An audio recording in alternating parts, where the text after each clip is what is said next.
What's going on, everyone? Jeremy here from The Quartering, and over the weekend, Dave Chappelle hosted SNL, so you knew that the outrage would be shortly behind it. Now, I don't watch Saturday Night Live like, well, just about everybody these days.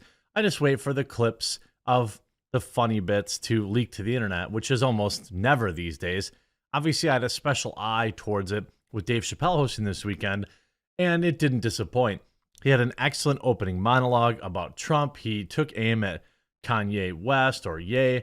Well, the left is upset because he made jokes that they didn't like, and also that he didn't take his monologue to apologize for previous jokes that he made. That's where the left is now. NPR, Dave Chappelle monologue disappoints on Saturday Night Live. To who? I thought it was pretty funny. And if we look at this, if we actually look at the YouTube video, which is like a better representation of normal people, it got 4.5 million views, which is easily one of their most viewed opening monologues in a long time. We can just look at their videos. 30,000. Here's a million featuring Dave Chappelle.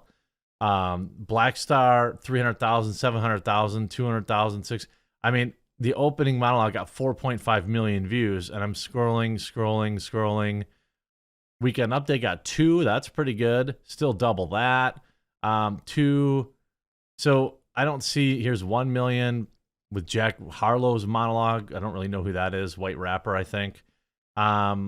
So yeah, I'd say that it didn't disappoint. And when you look at the actual video itself, it's got 140,000 likes and says only this man could do a 15-minute SNL monologue and slay the audience better than most comedians would do during a Netflix special. Dave Chappelle's a living legend. I love that so many people there didn't want him there, and he still comes out and tells the most uncomfortable jokes. So where are the people that didn't like it?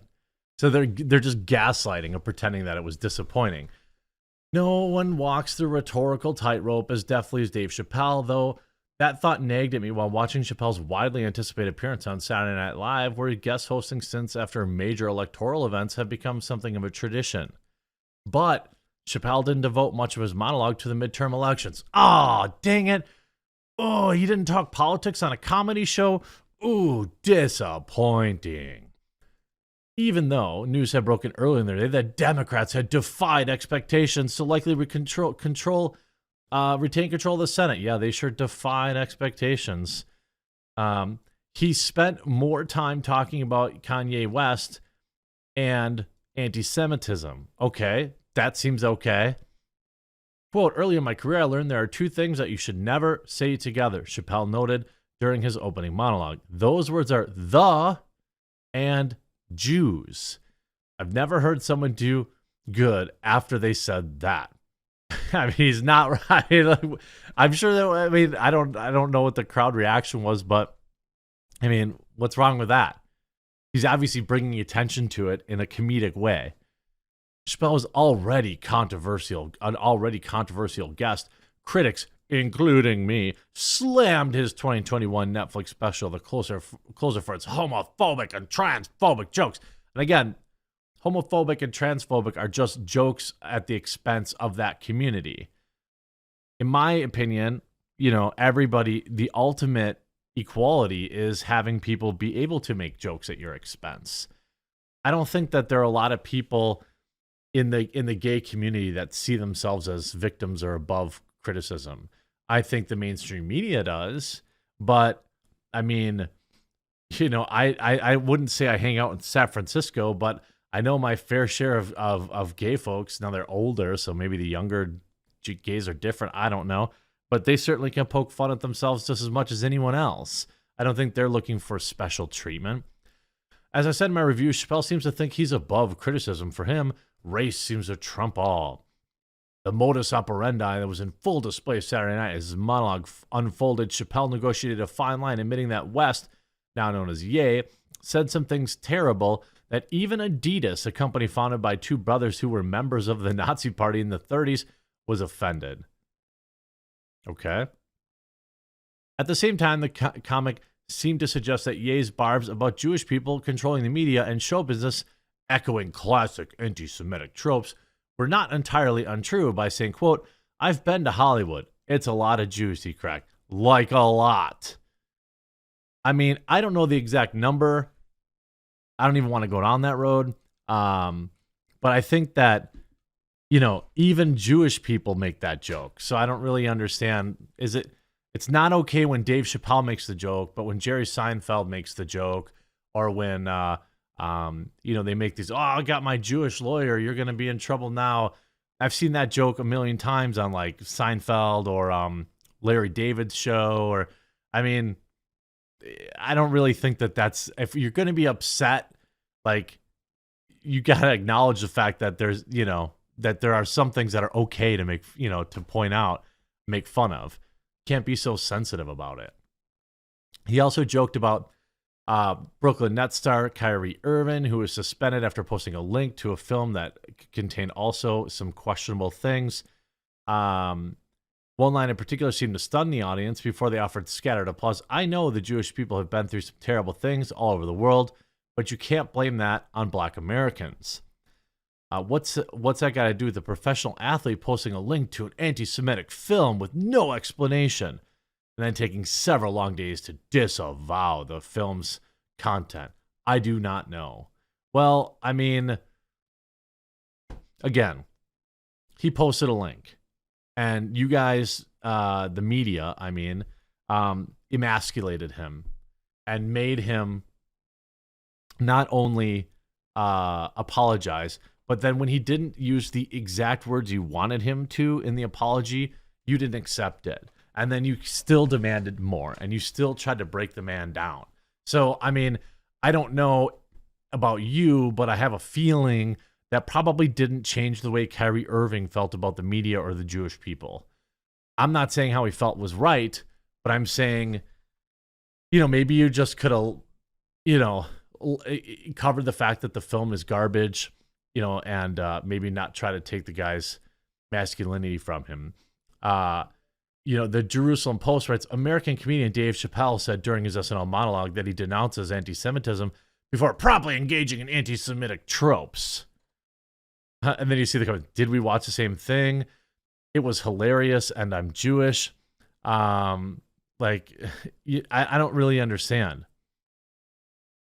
You know who you can't criticize when they're constantly trying to frame you as anti-Semitic. You see, I know it's almost like he's a comedian. They're called jokes. He's a comedian. Comedy pokes fun at everybody. So it's like the average human. Now, I don't know how many of these people are Jewish. In fact, there's always a lot of people that say, "Oh, I'm Jewish," and I don't know. Maybe they are. Maybe they aren't. This seems like a stretch. A comedian telling jokes. Here's somebody. What the heck? I had to change the channel. What?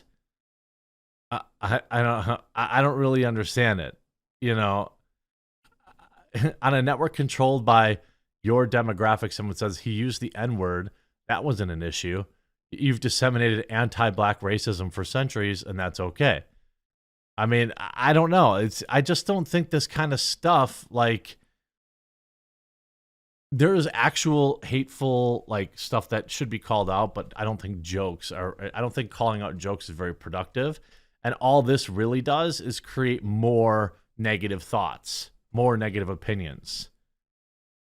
Dave Chappelle speaks about controversy in SNL monologue, but not his own. CNN, Dave Chappelle's SNL monologue sparks backlash. Did it? It seemed pretty universally liked. And I read a couple other pieces, I think this Variety piece, where like they're butthurt that he didn't address his own quote-unquote controversy. Well, he didn't have anything to address in his mind. Isn't that kind of the thing? Dave Chappelle doesn't address anti-trans jokes, mocks Kanye's anti-Semitic remarks in lengthy SNL monologue. If you want serious, you want like people, admonishing, turn on CNN or MSNBC or read any mainstream media. Maybe that's why small content creators like me in my bedroom upstairs, see, I've graduated from my basement, are pulling 30, 40 million views a month. I mean, it's possible that those two things are related. Now, I'm not saying that going out and saying heinous things and all this stuff is okay. And I don't think that everyone should just, I think that it's okay to be offended by certain things, and it's okay to you know, call out things that are incorrect. There's something in particular that Dave said that was really hurtful. You know, I think you can call that out. But the problem is we've reached a point where everything is offensive and everything is cancelable. And all that really does is get people to tune out. It gets people to say, no, you're crazy, relax.